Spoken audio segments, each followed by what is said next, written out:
Hey everyone, it's Norm Farrar, aka the Beard Guy here, and welcome to another Lunch with Norm, the rise of the micro brands. Lunch with Norm. Lunch with Norm. Lunch with All right, today my buddy Brian Johnson, the founder of Canopy Management, is going to be with us. We've traveled the globe together and we've had just a great time anywhere we meet up. But anyways, he's going to come on today and we're going to be talking about the top 5 mistakes sellers make when advertising. So it's going to be a great show. But before we get to it, I'm going to bring on another great guest, past guest, Paul Barron. And we're going to be talking about something we're doing next Wednesday, which is kind of cool that, you know, it's all the rage right now, and that's Clubhouse. So Kelsey, even before we get you on, where's my buddy? Where's Mr. Barron? What's up, dude? Hey, Good to see you. where did the bags go? The bag's under my eyes. They're still there. I just turned on my studio lights so that. Oh, okay, all right. You know, this is a trick that I learned from Barbara Corcoran. Okay, so I met with her. It was 2017. We met her twice. One in 2016, and then we had a consultation with her in 2017. She actually gave me really good tips on selfie taking, and also on like looking good in photos. So she said if you can get a light and put it below your face and have it shine up, Yeah. then people don't see the lines because of Oh. shadows. You know what I There you do? go. Just wear glasses. No, You just see put my that? beard Oh. up. Nobody sees anything when you put your beard up. Right. Hey, guys. let's talk about what's happening next Wednesday because people are talking about it. People are getting all sorts of misinformation. Let's talk about Clubhouse. All right. So what do you want to know? This is as you know, Norm, I spend entirely too much time on Clubhouse. We'll talk. All right. So so like next weekend or on Wednesday, we want to bring in, so Colin Campbell or Jeff Sass from Dot Club are going to be on. You're going to be on. And really, we're just going to be talking about the ins and outs of Clubhouse, how to get an invite. If you don't have an invite, we'll be able to get a bunch of you some invites. We've got a bunch that we're going to hold on to, and we'll give it out on that day, next Wednesday. But anyways, tell us a little bit about Clubhouse, and then we'll get Brian back on. Yeah. So Clubhouse it's like being able to go to a mastermind whenever you want and stick around for as long as you want and either be a fly in the wall and just listen in or go sit at a table and ask questions from brilliant people or be the person at the table giving people value whenever you want. And that's the cool thing. Obviously it's an app on iPhone, iOS only. So my buddy Tim Jordan got himself an iPhone so that he could get on Clubhouse, which is hilarious. He has like this burner phone. And that's the best way that I can describe it. It's kind of like, it's kind of like a mastermind that you can go to whenever you want. Yeah. And across the board. Those are the rooms that I'm in, but there's a lot of other like goofy rooms. Like I was in a room the other day when they were saying that apparently there's a whisper room that happens every now and again, and it's people just go into the room and they whisper. That's it. It's That really drives me weird. crazy. It's really weird. It's really weird. I don't know if it's like an ASMR thing or if it's like everyone's so addicted to Clubhouse that they're on it in bed and they don't want to wake their spouse up. They're whispering. But so there's rooms like that. There's rooms with Do they have any rooms for signing? That's the thing. God. Jeez. So look, I know like 5 minutes before we were going live, I just said, hey, come on, let's talk a little bit about Clubhouse. And like next week, people are going to learn how to set up, how to get the invite, how to set up, getting a club, which I think is very important, how to get a dot club to help solidify your marketing if you want to do this right, and even a few marketing tips, correct? Yeah. Yep. Yeah, so we can do that. And it looks like there's a lot of people commenting how can they get an invite. We can kick off an invite chain prior to that too. Yes. I am sitting, because I'm so active on the app, I have quite a few invites, and I'm reserving those because the way that Clubhouse actually judges you on the people that you invite. So if you invite somebody who's disruptive, that comes up to you. So that, like, the invite thing is actually pretty important. They if they have a zero tolerance for trolls on the platform. Like I was in a room yesterday, a panelist with Melissa in the Empowery room that she did, and there was this one kid that kept raising his hand to get on stage. The first time I thought that he was confused about how the mic worked and was talking. And then he raised his hand 2 more times, and both times he got on stage was just super disruptive. So with people like that, if people report them, that person will get banned immediately. Like, no questions asked, they're out. Yeah. And apparently it also follows back to the person who sponsored them, who nominated them. So that's one reason why Clubhouse invites are so scarce right now, because even if people have them, they're careful about who they give them to, because they don't want to give them to somebody that they don't know and trust, just in case that could happen. Right. But this is, I think we're doing the podcast already, and that's next week. Yeah, it's next week. But anyways, there's a little bit. So guys, Wednesday at noon, we're going to have, it'll either be Colin Campbell, Jeff Sass over at club on, as well as Paul talking about Clubhouse. And if you have any questions, just post it in the group and we'll make sure that we cover them. Thank you, Mr. Barron. You are welcome. Good seeing you, man. Yeah, All you right. too. Yeah. Let's go back to Brian. He's All right. Okay, Kelsey, where are you? All right. We will get to Brian very shortly. But yes, welcome everyone. Welcome to the show. Before we do anything, if you're not already part of the group, you can join us on the Beard Nation Facebook group. It's Lunch with Norm, Amazon FBA, and eCommerce Collective. So I'll post a link over in the comment section so you can do that.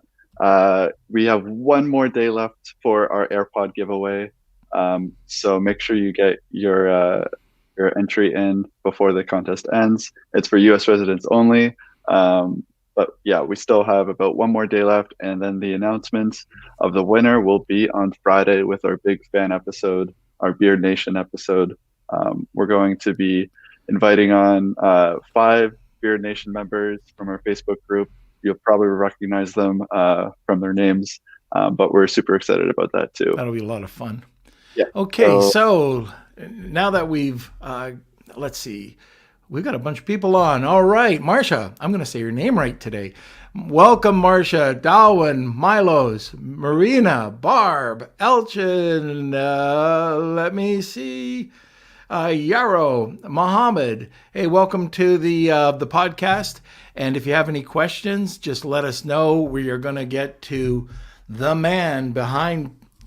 This guy knows it all. I don't know if you know about PPC or Sponsored Ad Academy. He also has an incredible company called Canopy, but it's Brian Johnson. So sit back, relax, grab a cup of coffee, enjoy the show. Let's bring Brian on. I did not forget about you, sir. Oh, but I did forget what the mute button was. So there you go. Oh, there you go. That was funny, you guys talking about as far as Clubhouse. That is so true. What you guys were saying as far as it's addicting, and yeah, I don't think they have any sign language rooms. You don't think so? No, I think it would go over not go over as quite as well, but we're definitely seeing a lot more diversity as far as the topics that are going on. Interesting to see which ones keep running for like days and days and days straight. Yeah. Talk about an unending workshop. Yeah. There are, I mean, one of the things about it, there's a lot of course pitching going on right now there. A lot of course pitching. And there's already a Clubhouse course. Is there? Yeah. They're pitching on Clubhouse. But I really do think that it's a great platform and we've got an idea that we're going to be telling everybody about next week when Paul's on, about some ideas that we have to help add value to our group. But until then, all right, tell a little bit about yourself, what you do, your superpowers. My superpowers. No, you know, I will say that I'm nothing special, really. I think I've just been doing the same thing long enough that I just know. I mean, I know a lot, right? When it comes to Amazon advertising, my two passions are Amazon advertising, and in 2020, I got really big into conversion rate optimization and product positioning because it made such a huge difference in the results that myself or my team got with advertising on Amazon. That's part of a lot of what I've been speaking about lately is properly positioning your product among your competitors, especially the more competitive your niche is, the more that is critical. Anyway, so those are my two passions. I've been in e-commerce for about 14 years and on Amazon specifically for about 6 years, focused on advertising for about five and a half of those years now. So I think I've put in my 10,000 hours by now. And so, as some people have seen before, it's like I created one of the original PPC management software, one of the original full professional training course. I've got a great community as far as Amazon PPC troubleshooting goes. And then, of course, my flagship these days is my agency, Canopy Management. So, which, yes, I actually am wearing the right shirt today, so that's good. Yeah, so basically, don't ask me about shipping logistics. Don't ask me about sourcing. I actually, a common question that I get is, do I actually sell? And yes, I do. However, what I do sell is not a cohesive brand like all of you should be focusing on. It's an eclectic mix of products that I've acquired from other brands who said, you know what, Amazon isn't right for me. I want to out. And so I took it off their hands because I knew that I could blow it up through the advertising and the marketing. And so I have quite a wide range of products that some things I reorder and some things I just sell off, so I became more of a liquidator, if you will, as far as my accounts go. Well, I think I was one of the original people in your sponsored academy. I don't know if you know that. Probably. Yeah, I think, Sponsored Products Academy 1. Yeah. Way back. But anyway, look, you've got a great topic today. And just the 5 mistakes, right? So let's go through it. So everything that you've learned not to do and you've paid the Amazon tax for, you're going to just let everybody know today. Yeah, and depending on what you prefer on this one, I want to try to keep it really succinct, right? Yep. I don't want to go into too much minutia on this. I can do one of two things. One is I can kind of go through some slides that just kind of give visuals of the topics, or this is also short enough that I can simply just talk about it. Yeah, slides would be definitely great for video. For the people listening on the podcast, not so great. Okay. All right. Here. How about we do this? How about we talk about it? And for those who want the show notes, we'll have the slides. So I can share the screen definitely here while you're talking about it, and then we'll add the slides if it goes to an audio podcast. Yeah. Okay. How about we can share them to our Facebook group? Okay. Only our Facebook. So you have to be in the Facebook group in order to get these slides. Oh, Kelsey, you're so mean. No. Okay.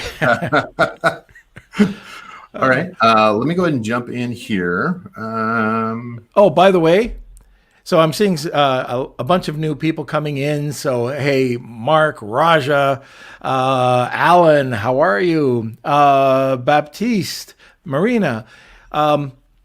Look, if you're in the audience right now and you're listening, this is going to be great. If it's possible, if you can tag anybody or if you can just let people know that, this is what we're talking about, this is going to be a cool subject to, get people to listen to. So if you do know anybody who you think would be interested in this, just please reach out to them and bring them into the audience.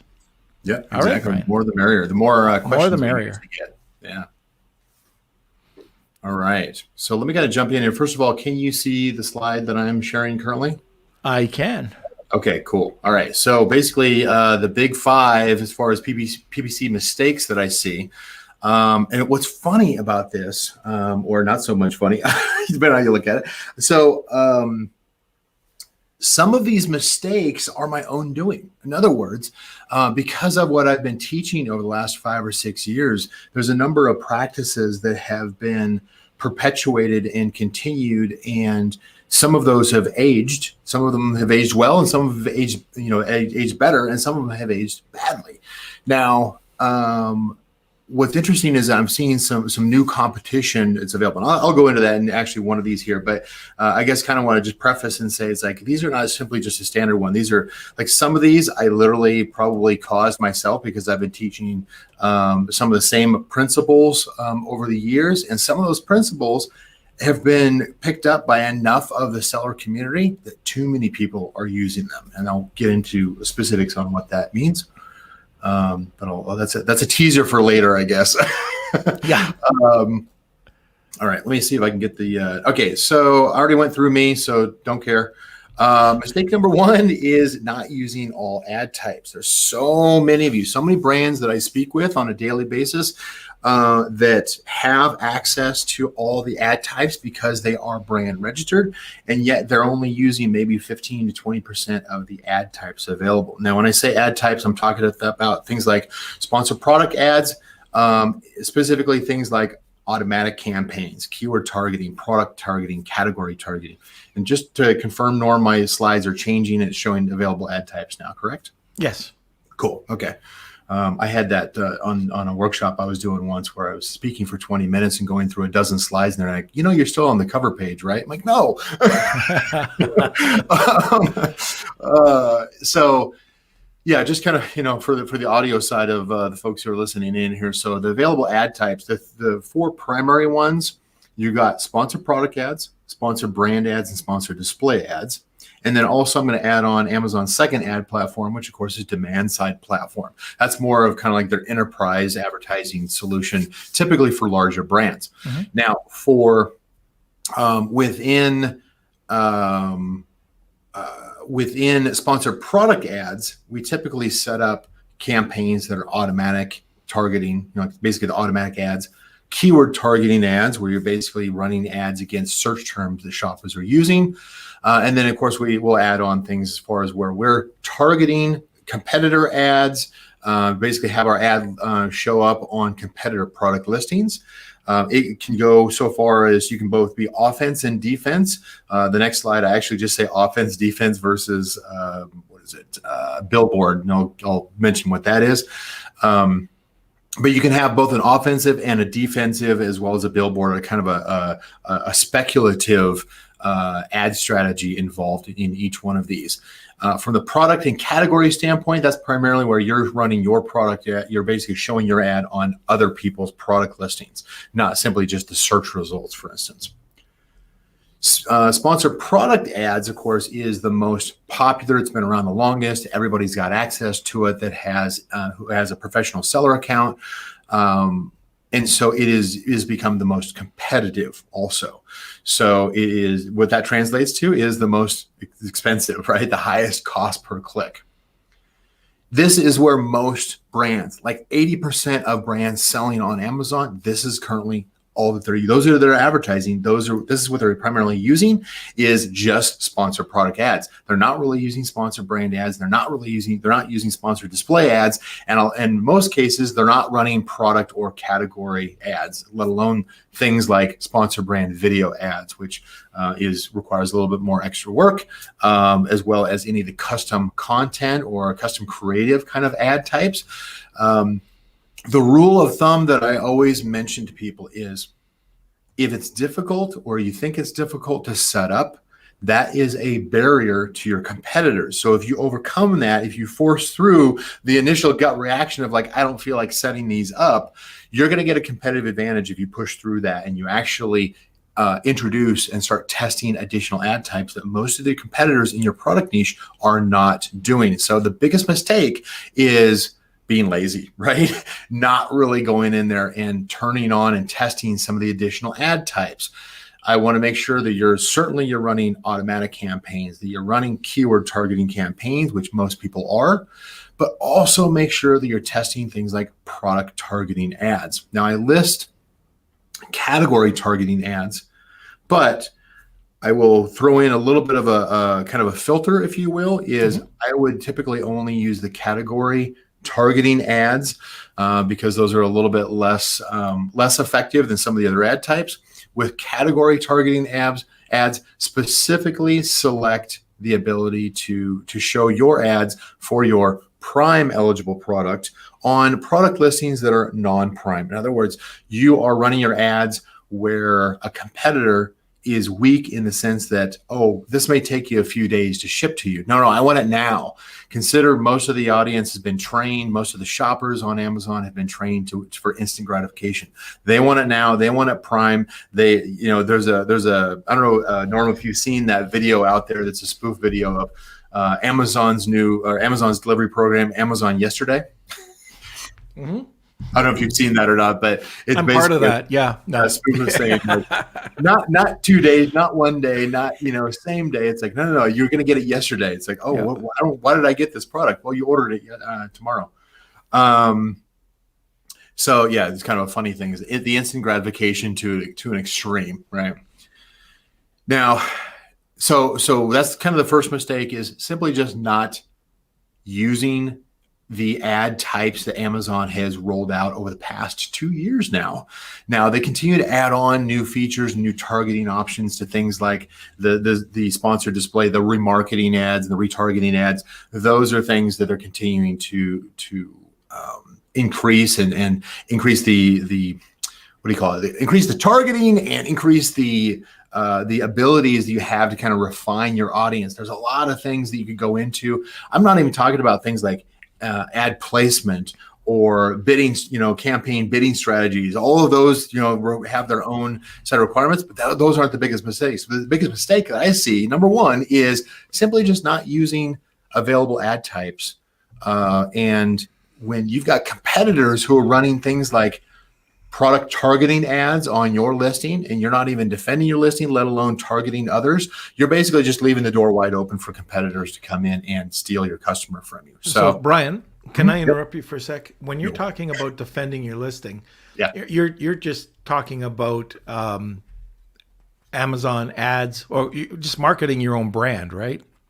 It is. Yeah. You're basically cross-marketing your other products. Now, there's some nuances of this. It's not as simple as, I'm going to advertise the product that I'm on, the one product that I sell. I'm going to advertise on my own product listing, my own product. The same product doesn't work that way, nor does it work with a child variation as well. So it does have to be separate products. Let's say you've got 10 different products. Let's assume that they're not just child variations.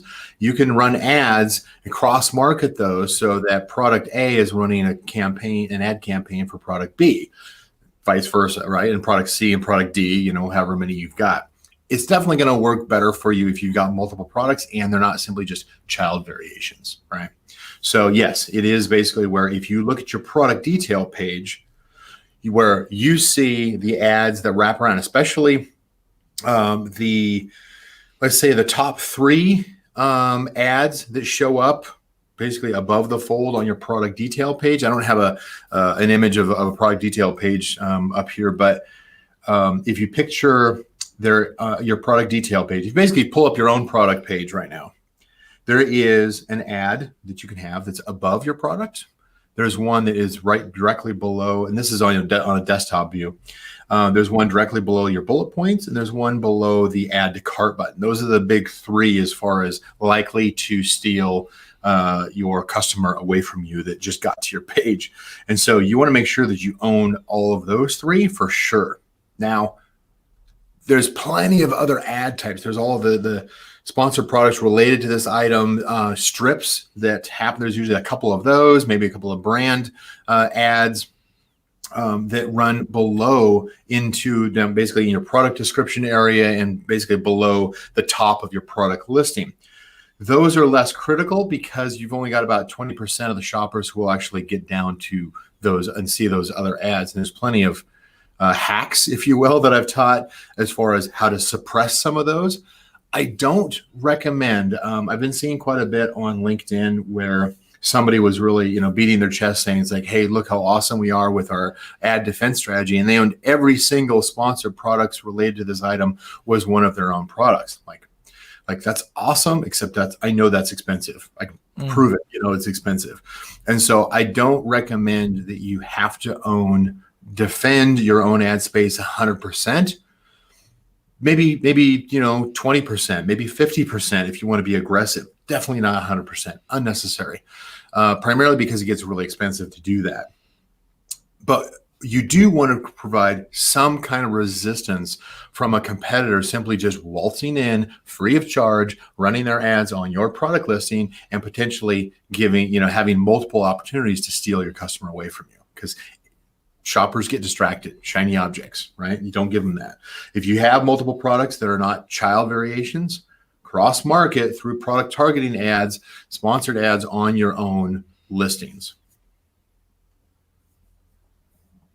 Yes. So before we get to the next slide, I love the idea about barrier to entry, because I believe you're absolutely right. If it's going to be a little bit tough, you're going to knock probably 80% of your competitors away. There's not going to be very many people that are going to do it. The other thing I was going to ask you is Amazon's really done a much better job with their own training now. So you'll start to see, we have webinars on, different advertising strategies. Yeah. Do you recommend people going and signing up for these, 1 hour webinars that they have? Or even going to their seller university and checking it out? No, I mean, I absolutely do. I mean, I think there's a lot more advanced information that's out there. I know because I produce it. But I think is it certainly if yourself or you got a VA, especially if you've got somebody, an employee or an assistant that needs to learn these things, man, definitely throw them at university, throw them at some of these webinars. They're going to keep in mind is that Amazon is generally going to teach you to spend more money to get higher visibility, which may be conflicting to what you actually want. I know certainly for our agency clients, what they want growth and profitability, as in the profitability has to be there, but we also want growth and increased market share. That's obviously what we bring to them. But Amazon, in their instruction as well as their own advertising services they provide, is they're going to be more of the billboard on the highway, where it's like, we're going to spend your money, but we can't really measure to see whether or not it's going to actually provide you any value. But hey, look, your billboard's on every single highway around the country. It's like, that's great. That's just expensive, So I think it's great information. I think I agree with you on that, is that they've definitely stepped it up. I still will not listen to seller support advice as far as what's wrong with my ad campaigns. Because I just saw something this morning where it's like, oh man, it's like quit telling people that. It's like, it's wrong. So seller support training still is not, it's still a far cry from what is currently working and what, how to actually resolve challenges when it comes to advertising.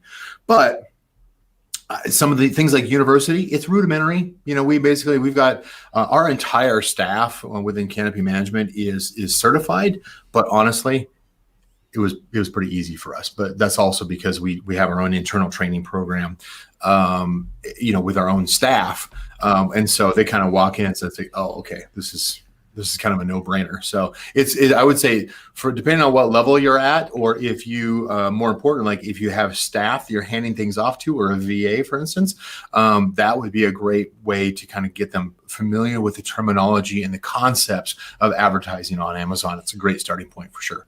And look, if I can get certified, anybody can get certified. I'm an old guy. Oh, by the way, Brian, look who's here. Connie's here. Hey, how's it going? How are you? It's time for coffee. Coffee. I'm the coffee girl. This is my shtick here. Just that's right. Coffee. Thank you so much. Cool. All right. Sorry, just had to grab my coffee. No, I get that. Yeah, that's caffeine for sure. Yes. Okay. So, definitely agree with you as far as like some of the additional training. Soak up whatever training you can. Just make sure that it's current.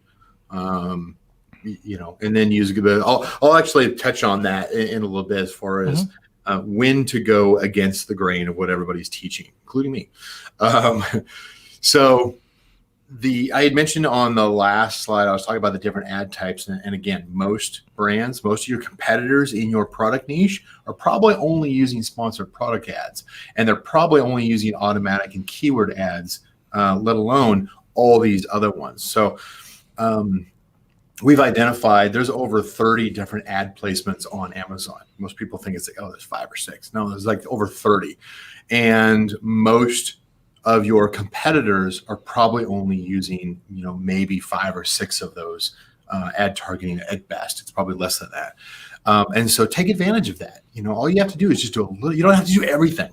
You just have to do a little bit more than what your competitors are doing within your product niche to have a significant competitive advantage. And the way that you can measure that is if you look at the total sales volume, whatever tool you want to use to look at the total sales volume for your product niche and see, let's say it's got $1 million in sales in a year, for instance, and it's been consistent, but your sales are flat or going down relative to the total sales that are occurring within that product niche. That's probably a pretty good signal that you're getting eaten alive, death by 1,000 cuts, but you're getting eaten alive by competitors who are simply just doing a little bit more than you, and most likely starting out with some of the ads. Now, I will show you here some of the things that I think are even more important than advertising, but they contribute to the advertising, but simply just covering the basics here as far as add on and start testing some additional ad types. Make sure you have both an offense and defensive strategy with your direct competitors. And then the billboard strategy is more about getting your ads to run on products that are related in a sense that they're related to your target audience, but maybe not related to your product. In other words, you're getting your ad in front of your target audience when they're not looking for your product. That requires a little bit more research and a little bit more tuning of your ads, but I can guarantee you anything that requires a little bit more work, your competitors are probably not doing it, which means you should be doing it. Brian, there is a 31st advertising strategy. And people don't really think of it as this. I don't think we've ever talked about it, but it's not in the back end. It's getting people to get frequently bought together. And sometimes all that is just getting somebody or get a couple of people to buy the competitor's product. And all of a sudden, that free block of real estate, now you're frequently bought together. So, all those that you were just talking about, that's something that a lot of people don't realize, that they can get a lot of extra sales just by going out and buying their competitor's product or getting a couple people to. That is a great point. It actually fits right into some of the other things that I'm going to talk about here, and that is standing out from the competition, differentiating your product, which we call product positioning. A lot of times, you think about a shopper that is distracted. They're easily distracted by shiny objects. They will easily bounce off your product detail page if they run into anything that introduces confusion or doubt. And so that's kind of where you want to go through and make sure that you're not the only set of eyes looking at your product detail page. Have a variety of people go through and essentially look for anything in your product detail page content, title, bullet points, images, description, anything that is confusing or kind of conflicts or contradicts other information, or is just flat out missing. Sometimes we as product sellers, we're a little too close to the fire. We've been working so much with manufacturers and suppliers that we're too familiar with the product. And so we know the industry terminology and we know what our competitors are using as far as terminology. And a lot of times we mimic that thinking it's like, oh, I'll come back. I'll just kind of copy their listing, but then I'm going to come back. I'm going to change it. And then we never do. Huge mistake there, right?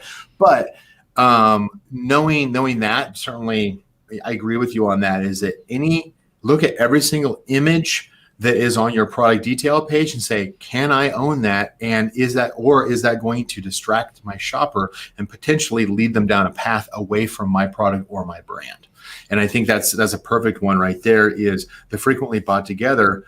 It may introduce somebody else's product onto yours, but onto your product detail page, but on the same side, it doesn't take that many, one or two, for your product to start showing up on their product detail page right below their main image, which is a great tactic. All right. How are we doing on time? Like, in other words, should I be speeding? Yeah, we got time if you got time.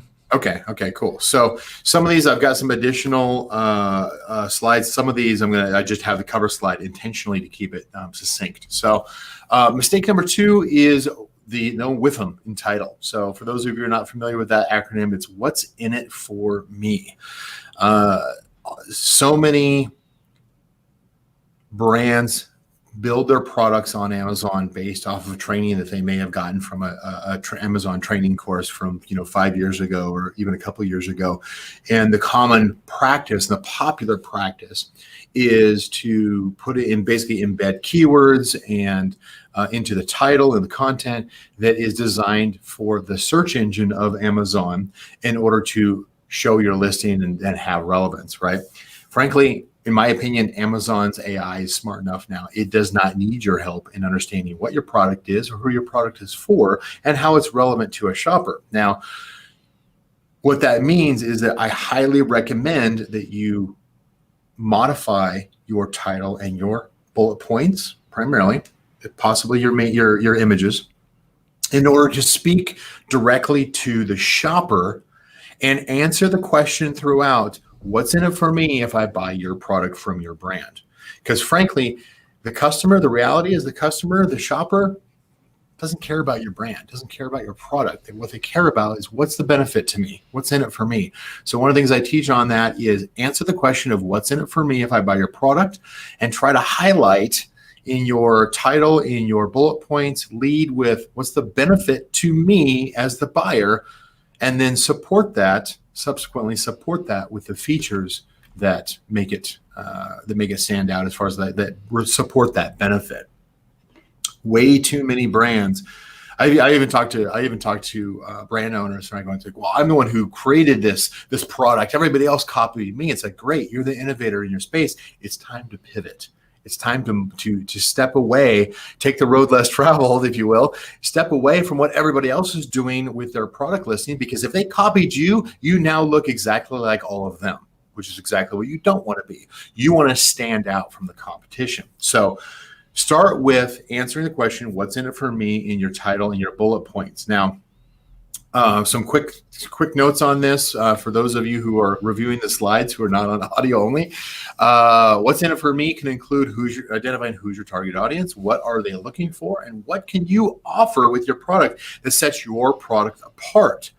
Now, you have to do that within like 1 or 2 words. Like, so unbelievably succinct. You can't be going into sentences and paragraphs in order to explain it. You've got to boil it down to what's in it for me. And usually when it comes to a benefit statement, the 3 whys, I think we've talked about that in the past, but the 3 whys is simply saying like, okay, why should I buy your product? Well, okay, you're going to buy your product, or why am I buying your product? I'm buying your product because I want, what's an example of it I'm thinking of here? A fire extinguisher. Okay, so I'm going to buy your fire extinguisher because I want to put out fires. Okay, but why? Why do you want to put out fires? Well, because I don't want to lose all my stuff. I want to keep all my stuff. Okay, so why do you not want to lose all your stuff? It's like, well, I value the things that I have here. Okay, you can subsequently go down the chain here and get finally to something that is emotional to a shopper that says, it's like, I don't want to lose all that I built.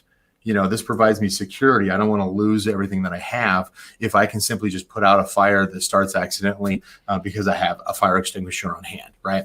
So continue to ask yourself as far as, the chain of whys until you get to the point where you understand what's the benefit, the emotional value to me if I buy your product. Some of you may say, it's like, well, my product's not conducive to that. It doesn't make sense. Try it. Try it and force yourself to ask the question, or have somebody else, which is even worse, ask you the question, have a spouse, for instance, say, it's like, okay, so why do people buy your product? Okay, why? It gets annoying, but at the same time, you get down to the core of the emotional trigger that leads to the sale and increases your conversion rate. If you can express that in a couple of words in your title, in your bullet points, and then support that with features, you're going to nail the conversion. Your conversion rates are going to go up. This is something we do every single day on our creative services team.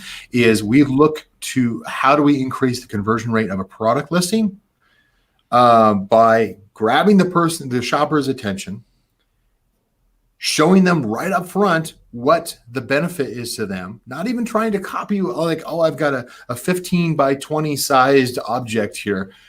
Most shoppers, they don't care about the specifications, the features. What they care is, why am I buying this? That's what's going to catch their attention, because it's going to stand out to them as odd terminology among a sea of specification-driven product titles and bullet points and images.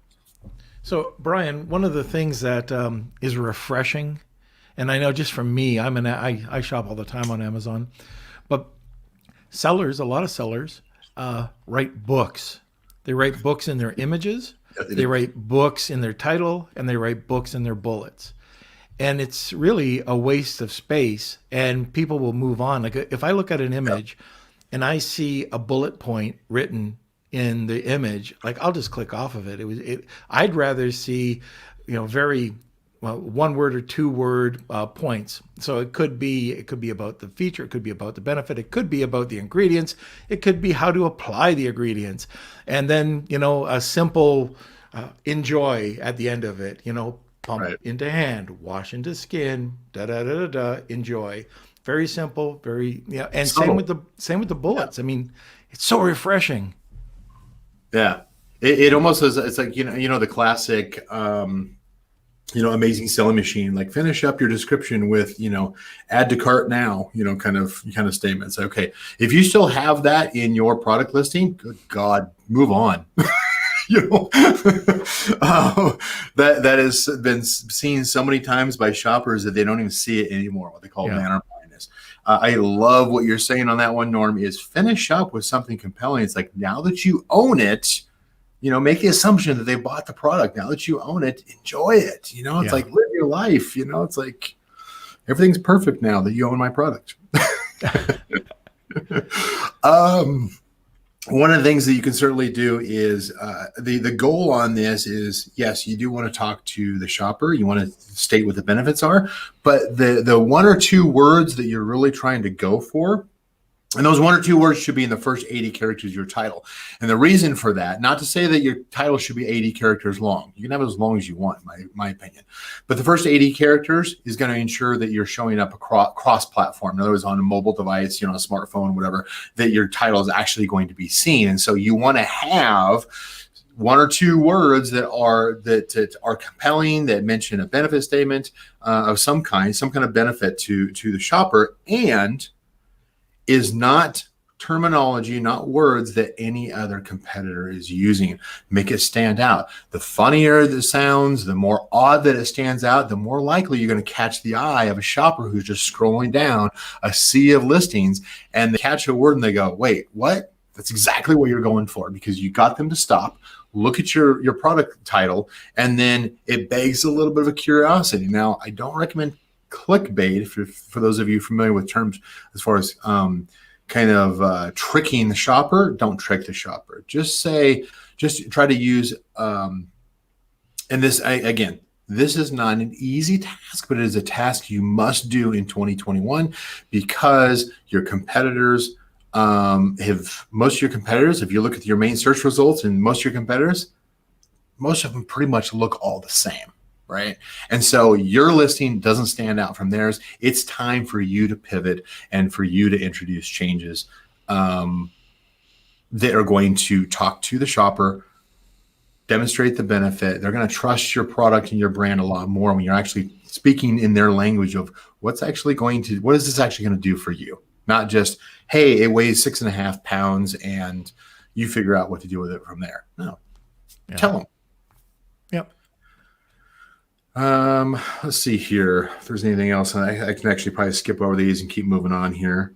I've got some additional examples on here I talk about as far as one of the things when because periodically I'll get somebody where somebody says, look, I sell a product and it is exactly like 10 of my competitors. It's the exact same product. It probably comes from the same manufacturer. It's the same color. It's the same design. We're all using basically the same image. There's nothing different or unique or compelling about my product compared to those competitors. And my product is $10 more expensive. It's a common problem that I help people solve.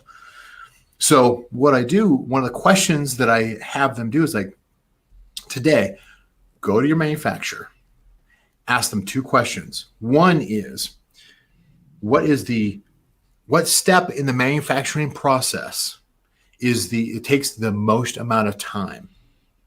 You can translate that in your benefits and unique selling proposition to where do we spend more care in creating this product for you? Doesn't matter if all your competitors do the same thing, have the exact same process, the same amount of time, the same amount of cost in the manufacturing process. They're not telling the audience about it, right? And you can spin it in a way that says, we spend extra time on doing this particular process in the manufacturing because it makes the plastics in the drink cups stick together and make it more durable over time. I don't know, whatever what the result of that is. There's a reason why it takes longer, right? So the first question is, what step in the manufacturing process takes the most amount of time? And then second, what step in the manufacturing process is the most expensive? So that's going to say it's like what requires extra time and care. And then second is what costs more money as far as materials. Again, your competitors are probably not highlighting that to their shoppers to note that, hey, you know what, extra time and money are actually spent here. Some of you have even done upgrades and spend a little bit more money on something, and you're just not telling your audience, which is a huge mistake. Simply just going in and explaining to people just in a brief sentence, maybe in a video, but in as brief as you can, that you've got this extra quality to your product because of something that takes longer or is more expensive is enough to differentiate from most of your competitors today, right? Who haven't gotten up to that level of sophistication of actually speaking to their target audience. So there might be a couple of people that are thinking, oh, this has nothing to do with PPC, but this has everything to do with PPC. It absolutely does. You can drive people back to search. So we talk about this with rebates and press release. You can drive traffic to the main search page, but you can't get people to click on your listing. And if your listing if it sucks, you're just not going to get the conversion. That's where we talk a lot on the podcast about the Brady Bunch effect. One other thing I wanted to add, Brian, you were talking about, knowing your audience, knowing what they wanted. One of the ways that you can easily do this, if you don't have VAs or if you don't have a staff that can, help answer that question, you can go to PickFu. You can go to Usability Hub and ask the audience that specific question, and you'll get the answer of what they think the product features are, what it can do, how it can sell. You just have to ask the questions to them, and you'll get your focus group answer very inexpensively and very quickly within minutes. I built a process very similar. I built a process with my team where we basically is designed to essentially identify, in a search result for, like, say, my most competitive, the search term that I'm going after in the search result, which product listings, mine or my competitors, stand out and why. So identifying like what catches the attention of my eye as a shopper. The second thing is, if I only get to see your product detail page for 5 seconds, what do I remember in that 5 seconds? Right? That's something you can do with your friends and family and just say, okay, look at this for 5 seconds. Okay, stop. Okay, tell me what you remember. That can be eye-opening for you as a product developer. But one of the processes that I created for our agency team is we actually will go out and post these kind of jobs to like micro workers or AMZ, MTurk, for instance, some of these micro worker sites, and we'll get 100 people and say, it's like, hey, give us your opinion on this. And so we get a much bigger audience that says, okay, what's your feedback of a specific test as far as which product stands out, so that like, oh, my product wasn't even picked, in the top 10 as far as standing out. That's a problem. And then second is nobody remembers in 5 seconds, nobody remembers anything about what I'm trying to say in my product title or my main image. That's a problem. So it's kind of a gut check, if you will, is that when you ask a whole bunch of people and they can't tell you, you got a problem. Hey, before we get to number 3, I just noticed a few times, and I just noticed the last one comment come in. I'm going to put you against the wall right now. We didn't talk about this before you came on to the podcast. Okay. Do you have a giveaway today? Sorry, Brian. I'll pay for the bloody giveaway. I don't want to put you on the spot. But anyways, do you have a giveaway that we can do at the end of the podcast? Okay, so for everybody who's wanting to know that question, since Norm offered to pay for it, so I can give you my $2,500 per hour coaching. Well, it's coming out of Kelsey's pay because he didn't do it. Tell you what. So let me go ahead and do this. Normally what I do is I do say one half-hour session. Let me give away. How many? Do you know how many people who's on right now? Oh, there's quite a few. Okay, we got 35 people on. 35. All right. So let me do this. I'm going to get more and more generous as this thing goes on. But let me give away 2 of the half-hour coaching sessions where basically you and I get on a call one-on-one, and we go through and we're not going to get through everything, obviously, because there's a lot, both advertising and product positioning. I can tell you, based off of what I'm talking about today, the reason I'm spending so much time when it comes to 5 PPC mistakes is it's focusing on copy as far as listing differentiation, is because that's going to have the biggest impact. There's so many sellers who are asking questions up in Facebook groups and stuff, saying it's like, hey, what's the advanced PPC strategy of the week? And it's like, you don't need all that. You need to improve your product. Your product sucks. Your product positioning sucks. Get that right. Your conversion rates are going to go up. Your sales are going to go up. Your engagement goes up. Your profitability goes up, and your advertising all of a sudden starts working for you as opposed to working against you. And so that's one of the reasons why I'm spending so much time on the 5 PPC mistakes is you got some homework to do before you actually run your ads. Ads are not going to solve everything, which I know is probably counter to what I've taught in the past. But I see this so much that I strongly believe in it. That's one of the reasons why I'm so heavy on you need to fix your product and its visibility and its positioning so that your advertising can work. Okay, so to enter into this, I just saw what Alan wrote. Only me. So hashtag only me, and you'll be entered into the draw. It's pretty good. It's a $1,200, basically a $1,200 prize for 2 people. So that's awesome, Brian. Thank you very much.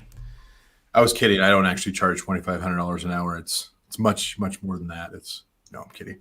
No, I'm kidding. No, it does have a high value. It certainly will. Certainly over the lifetime of your product, just in this year alone. I think you're going to be very happy with the result. So. Hey, Michelle, Michelle from Greece. She's on, by the way. I just noticed her pop up. Anyway, let's get back to it. I miss Greece. Yeah, man. Oh, man. We had a blast. Awesome. Costa Rica wasn't bad either. No, exactly. All right. So mistake number 3.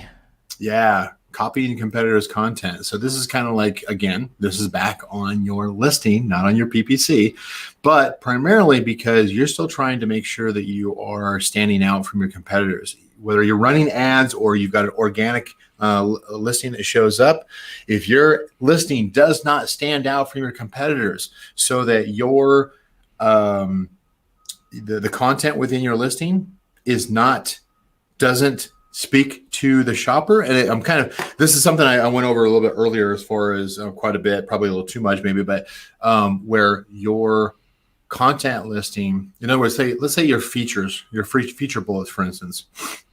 As many of you know, Amazon is coming down as far as penalizing those listings that are using all caps in the feature. Yep. So hopefully you've already updated that. So you saw you made a change to your product detail page, to your feature bullets. You made a change, and sure enough, nothing happened. No penalties, right? It just you simply just modified it from all caps to maybe first caps, right? Now, I would recommend that you go back and make sure that kind of exactly what I was saying before is you are leading with benefits, with your most compelling benefit right on top, and then supporting that with brief features. Don't like Norm said, don't write a book.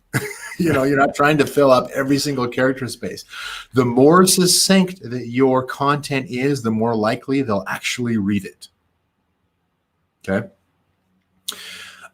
So copying competitors' content is, if you've done that in the past, or even worse, if they've done it to you, now's the time for you to pivot. Now's the time for you to start talking to the shopper.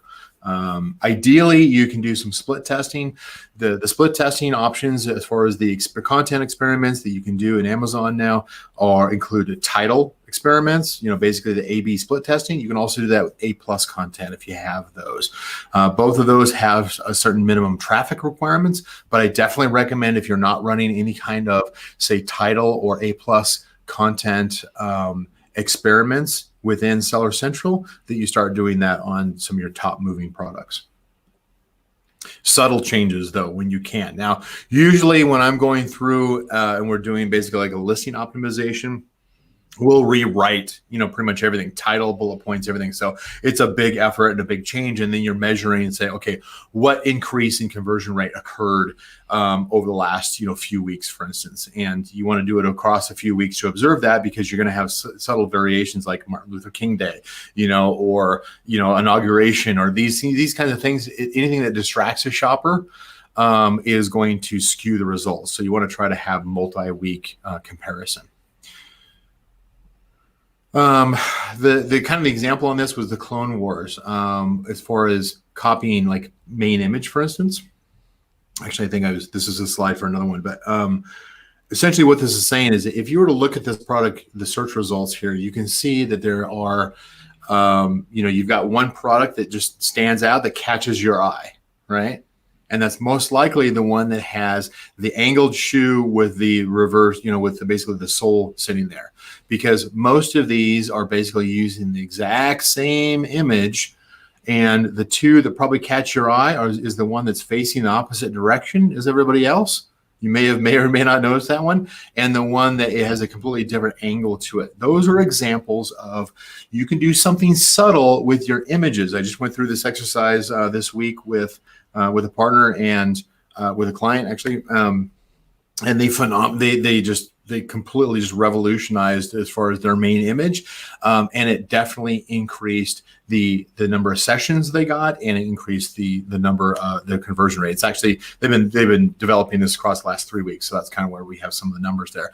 But subtle changes, like if everybody in the search results in your product niche have basically the same thing, go opposite. One of the things that I commonly see is brands in the main image, they try to say, it's like, well, this is a kit, and let's say it's a hammock, for instance, that I'm selling, but it has all these other accessories. It's got a bag, it's got a cleaning rag, it's got hooks, it's got ropes, and they put it all into the same image, and their main image just looks like blah, I'm going to throw everything into the main image, and all of the competitors they're all throwing it into the main image, and they're just trying to pack everything. They're packing too much into the main image. And I will bet that if you're in that situation, if you went the exact opposite of what all your competition is, or most of your competition is doing, and just had something stark where it was just like one object and didn't have all this other stuff on the main image, you're going to get your sessions and your click-through is going to increase quite a bit, because people are going to actually see your listing as opposed to just scrolling right past it.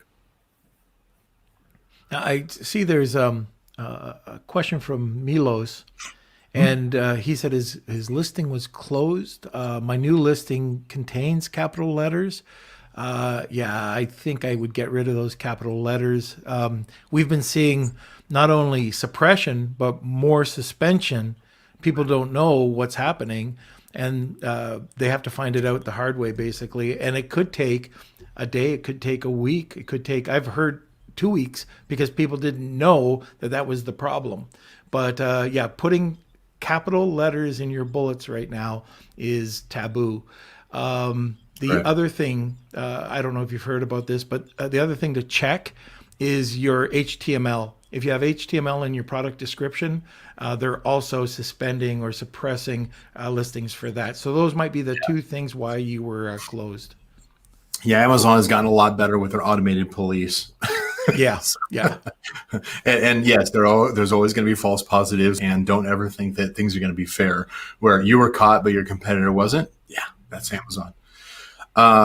So mistake number 3 and number 4 are primarily focused in on, number 3, of course, was not having your product detail page, your product content talking to the shopper leading with benefits. Number 4 was actually the screenshot that I was showing here. And that is where your image looks just like pretty much like everybody else's. You've got to do something different with your main image in order for it to stand out.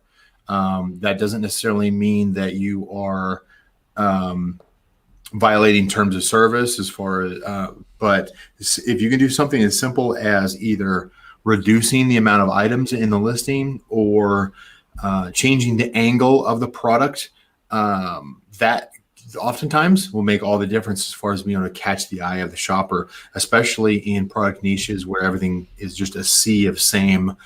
You don't want to be you do not want to blend in when it comes to search results, right? Last one is actually, I'm going to jump back. Now I've been talking, I kind of started with the advertising. I'm going to finish with the advertising.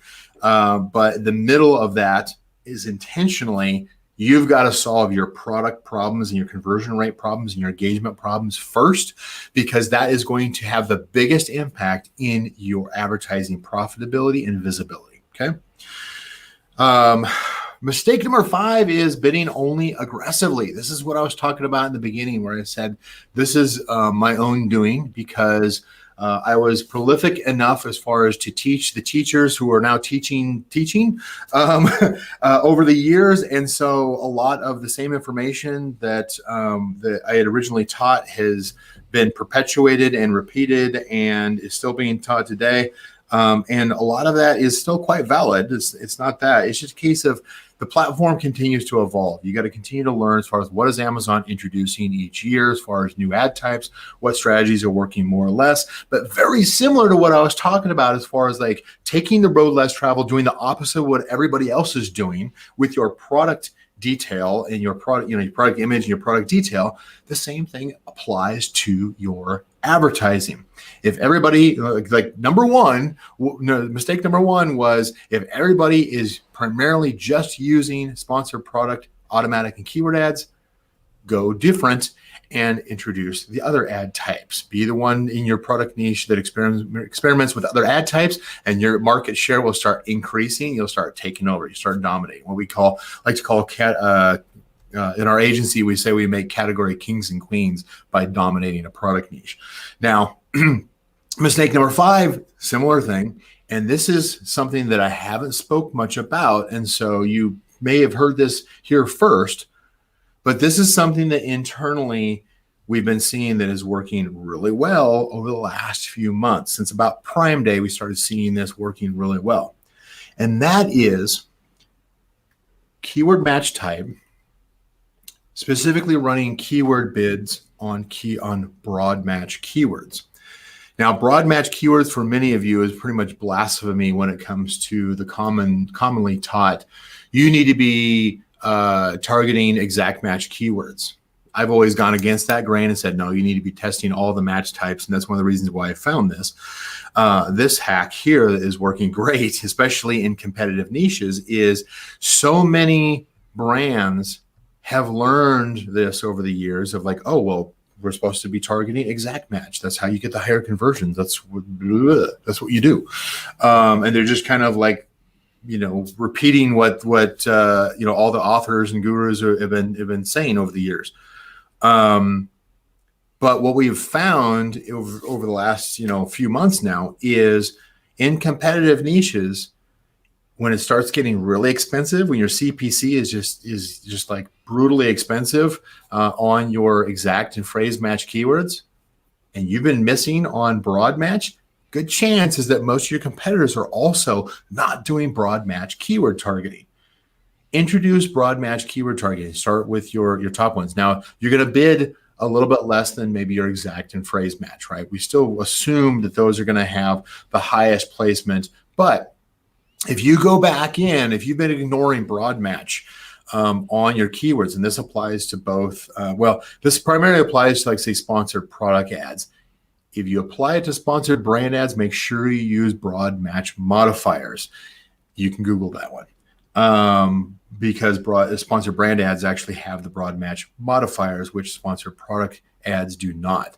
But if you've been reliant on and so hyper-focused on specific match types like exact match or even phrase match, go back, add in some broad match on some of your top terms and see what kind of sales increase, especially if you're in a competitive niche where your CPCs are high.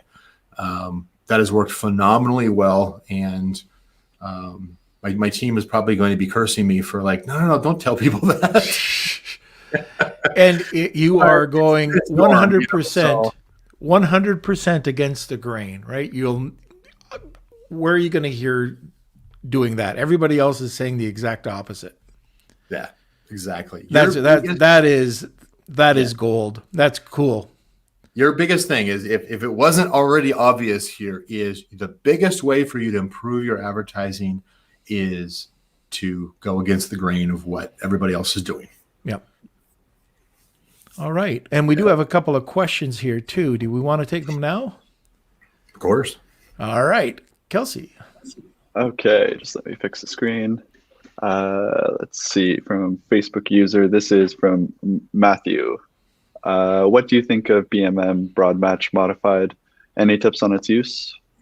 Yeah, I mean, you definitely need to use them. So sponsored brand ads, they have in the keyword targeting, they have broad match, phrase match, and exact match, right? But they also have introduced a broad match modifier probably about a year and a half ago, maybe.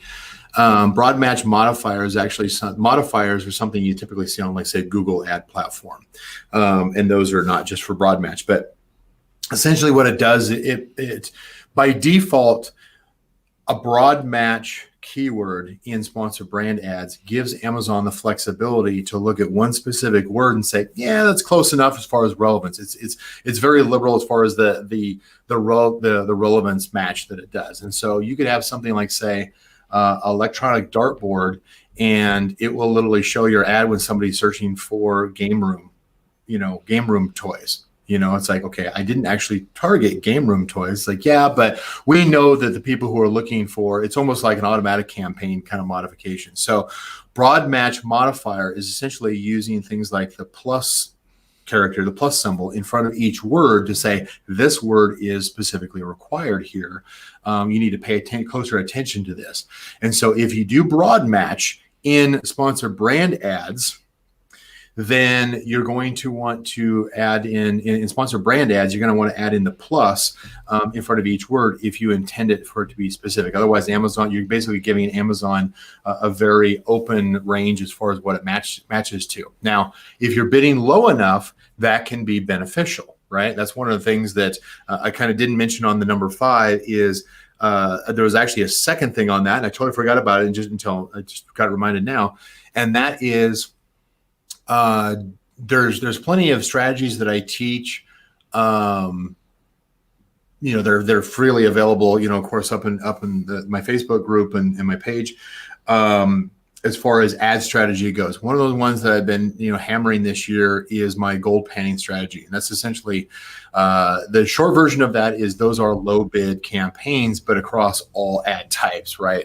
All targeting, all ad types, low bid, and just have them run in the background. Those are great because what they do is you're not going to launch with a gold panning campaign, but what you do is you end up running things like automatic campaigns or just any kind of a low bid campaign is almost kind of a safety net that picks up a sale now and then. Usually when competitors stumble or when their ads aren't running or, there's many situations where it can occur, but then you get your ad shows, you get the sale and your ACOS is like single digit. That's one of the things that's just fantastic about that. So you look at those ads and you just kind of laugh. It's like, okay, it's not bringing in a lot of sales compared to some of my other ones, but oh my gosh, the profitability on those is insane. So that was the other thing I was going to say for number 5 is don't always go aggressive. So there's the broad match, keyword targeting, but there's also just have a collection of low bid. People frequently ask, like, do you let automatic campaigns continue to run? It's like, yeah, because you're not using them for keyword research like we used to teach 5 years ago. Because the keyword research tools are a lot better these days. Use it as a catch-all with a low bid so that Amazon has the flexibility to show your product when competitors are failing to show in the specific ad type. Remember when I said 15 to 20% of the ad types are actually being used by competitors? Well, give Amazon a chance to show one of your ads in multiple locations at a dirt cheap cost per click.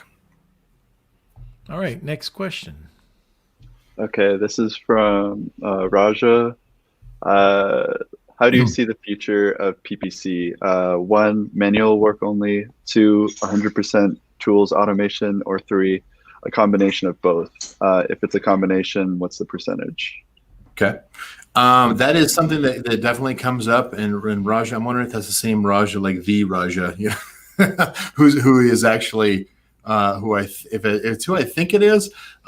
He knows exactly what's going on as far as he's got some expertise in the PPC space as well. But yeah, it is actually, I do actually have a video up on my YouTube channel that actually talks specifically about this question because it is a common question. And that is when it comes to automation, the technology is not there yet. So in other words, there are some great tools out there that do some great things as far as automating some of the basic PPC tasks. And for some brands, it's appropriate. In other words, you could hand it off to somebody like like a Quartile or any of the AI platforms, and they will create 5,000 campaigns for your keywords. And for some of you, that'll work fantastic. Your sales will increase, your profitability, your ACoS will be low. For others, we hear about.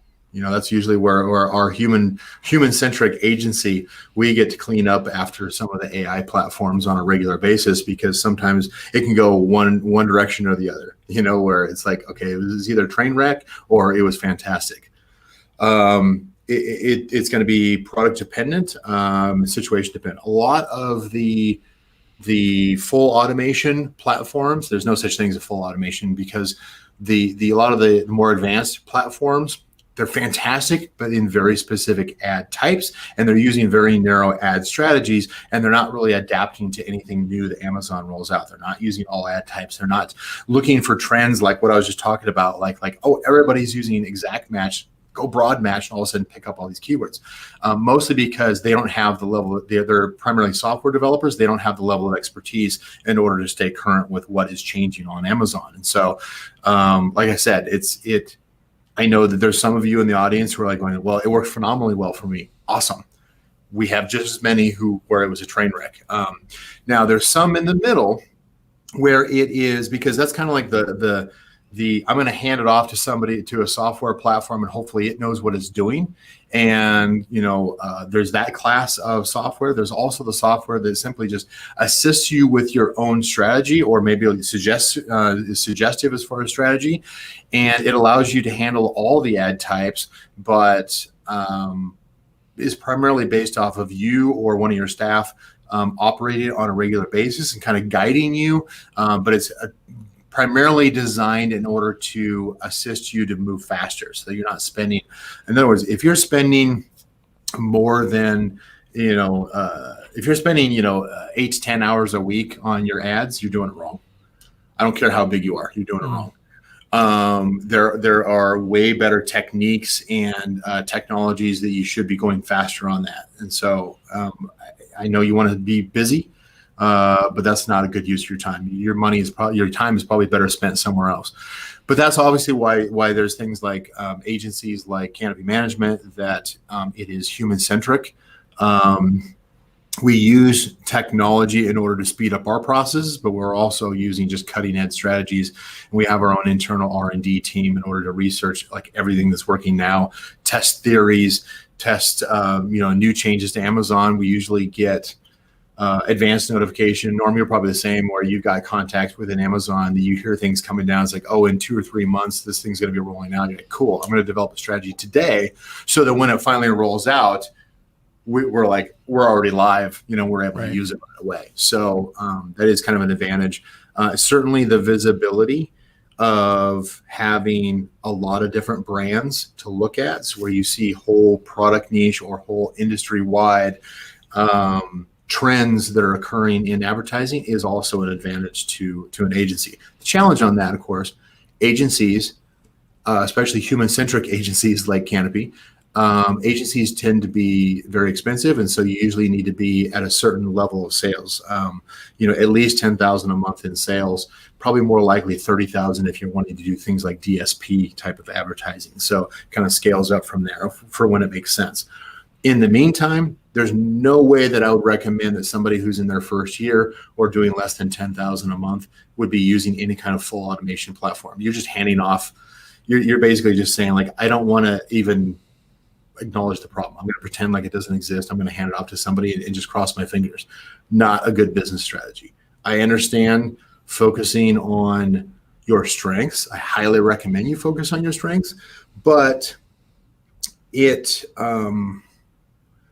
don't think that handing it off to something that claims to have full automation, you're actually going to get full automation. You're just going to get, it's going to work very fast on the very specific things that it's currently doing, and it may or may not work. It's something you can test. So I now, to kind of clarify as far as Raj's question, do I think that at some point the AI will get to the point where it can do all ad types and it will get to the point? Yes, I absolutely do. The technology is advancing that fast enough. I know some of the software development that I do myself. I know how fast that we're moving and how we're using some of the AI technologies, not necessarily from a PPC management standpoint, but from things like the product differentiation and buyer intent analysis and some of these social signals that occur on and off Amazon. These are the kinds of things you're going to see advance as far as the next generation of platforms, and the technology will get there, but I would say that probably not in 2021. I would say probably 22, 23, we're going to start seeing ones that actually you can trust and say, okay, there's actually a specific track record and for my specific product niche where I can be successful and actually hand it off and not have to learn anything. We're not there yet, but we will get there within the next couple of years. Okay, great. And why don't we do this? We'll take 2 more questions and then we'll close it up for the day. Kels, can you? Yeah, okay. Another question here. Let's see. What up-to-date online course or mastermind would you recommend for advanced PPC training? Geez, I don't know of any, Brian.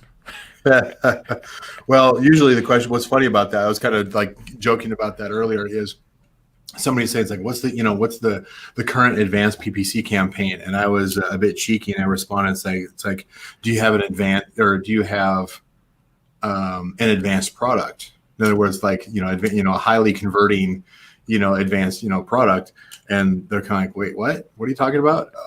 And I was being a little bit cheeky on that, but my primary reason of that is, don't think that advanced advertising, if you don't have a product that has decent conversion rates, your problem is not the advertising, it's the product. So make sure that you're acknowledging that you're taking care of your own backyard first before you start thinking that somebody else's solution or strategy is going to solve the problem for you. A bad product advertised well is still going to be expensive, right? Now, when it comes to resources, Norm, depending on how much you want me to kind of disclose, I was just going to mention the Facebook group. You can go ahead. What we do throughout the podcast is we tell everybody that we're not here to sell courses or anything like that, but Brian's got a ton of information out there, and I'm happy. We do not take any affiliate commissions, by the way, guys. So Brian, if you want to point people in the right direction, I've got no problems with that at all. Right. But I do have to buy Norm dinner in Greece one of these days. So, well, you got to fly me there first. Fly me there, yes.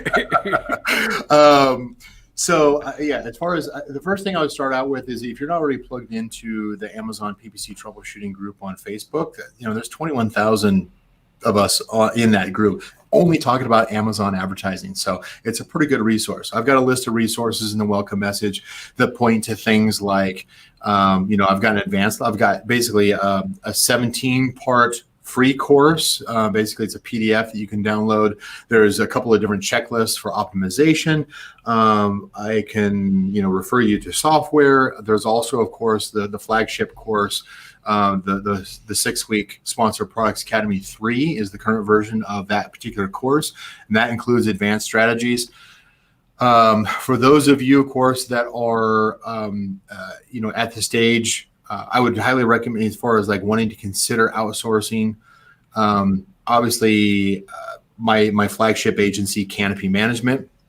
You can go out to canopymanagement.com. Having basically an interview with my team over at Canopy Management, it doesn't cost you anything. In fact, they'll usually come back and say, yes, we can, or we can't help you. But here's the reasons why or why not, and here's what's wrong with your advertising. Not a bad deal, right? So, Yeah. If you're considering outsourcing, then that is definitely a conversation you want to have, because there's no obligation or anything to it. So, but yeah, it's funny, like a lot of the course students that I get anymore, those that want or in the process of starting their own agency or already have agencies, they're already considered experts in their field or their niche, and they're simply just like, okay, let me expand that out. Right. That's kind of normal in this industry, is to kind of cross educate, to stay current. Yep.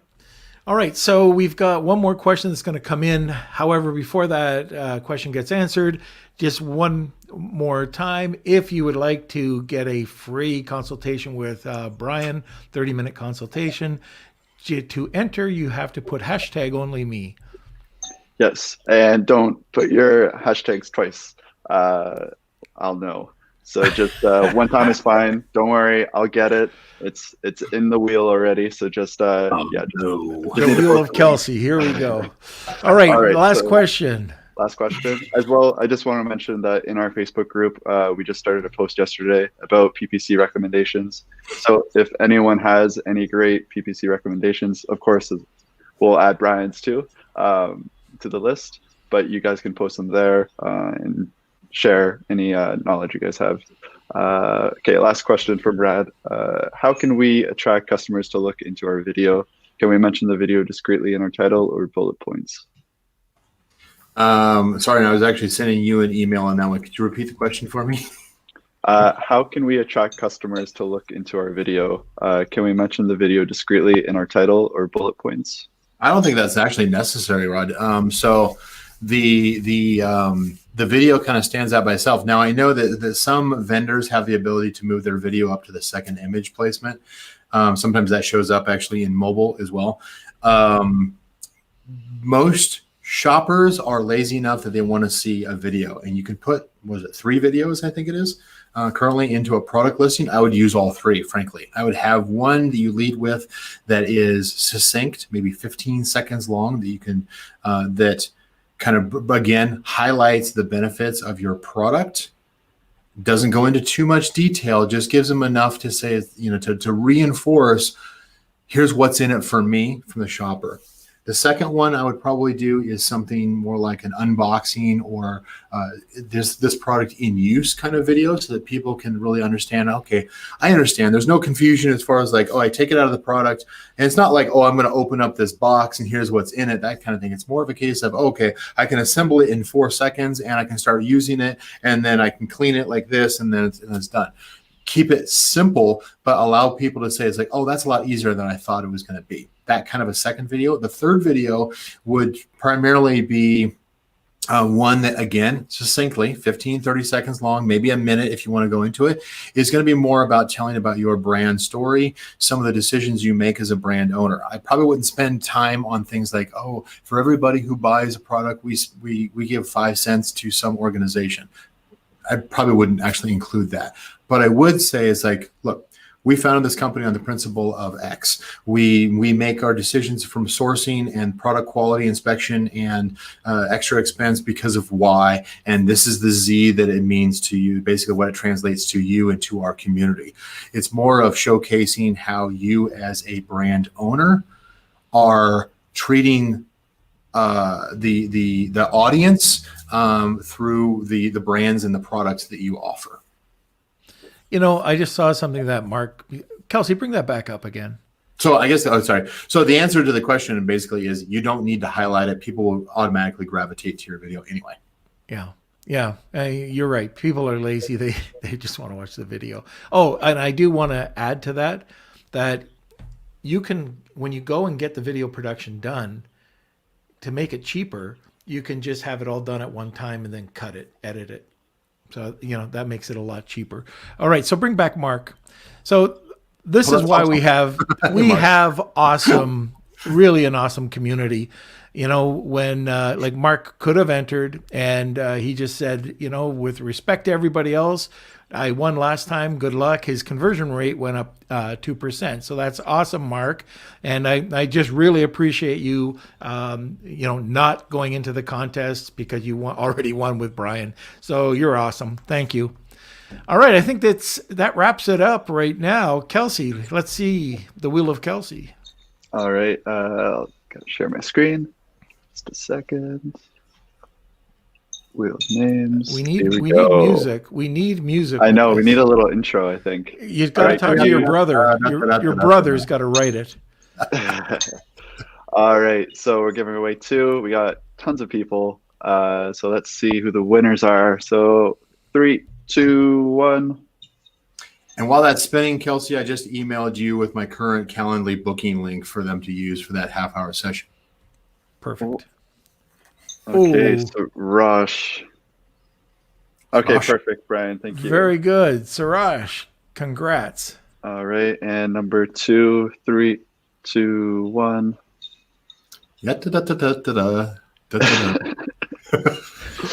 Carnival one. Yeah. Oh, Alan. Oh, Alan. There you go. And you know what? This is hilarious. So the reason why we're using only me is because of the comment Alan made at the beginning. So see, you won. Congrats. That's karma right there. Yeah, all karma. Hashtag me first. All right. So that's about it. Brian, thank you for coming back again. Of course. I love being on here. I look forward to future sessions here. Obviously, we want to try to get some more, maybe next time we go into something a little bit more tactical. Yeah. If people want to hear, some of that. So. Well, in the group, let's see, like Brian's coming back on a regular basis. What do we want to talk about? And then we'll make sure that Brian is aware of, some of the notes that or some of the interests that we've got in the group. But I can have my slides in order then. I'll let you get back to work. And next time, do I get to enter? I don't know. I like to get a free consult. Well, you've got the you're thinking about it, right? Just ask Kelly. He's got the booking link. So. Oh, okay. Yeah, but I gotta pay. You got to cheat. Well, no. Anyway, thanks again, Brian, for coming out, spending like an hour and a half. Of course, it went long again, but no, you're awesome. Thank you. Yeah. Appreciate being here, of course. All right, you're back. Thanks, Brian. All right, I cut guys. him off too early.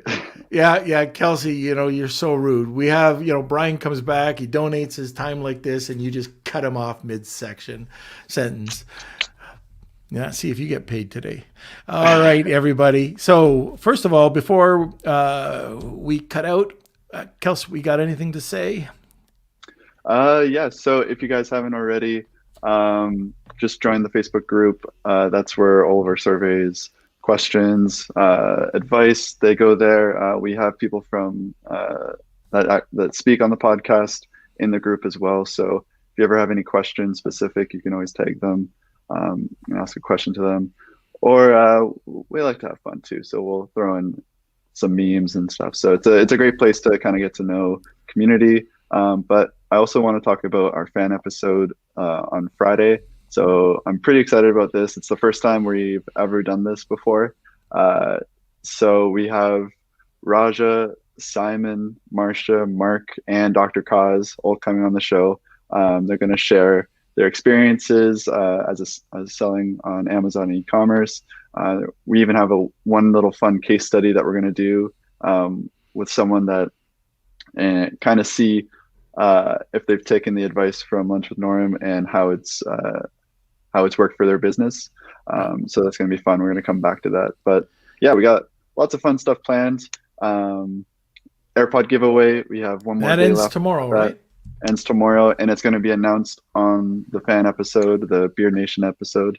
So that's exciting. And I think I just want to read one review.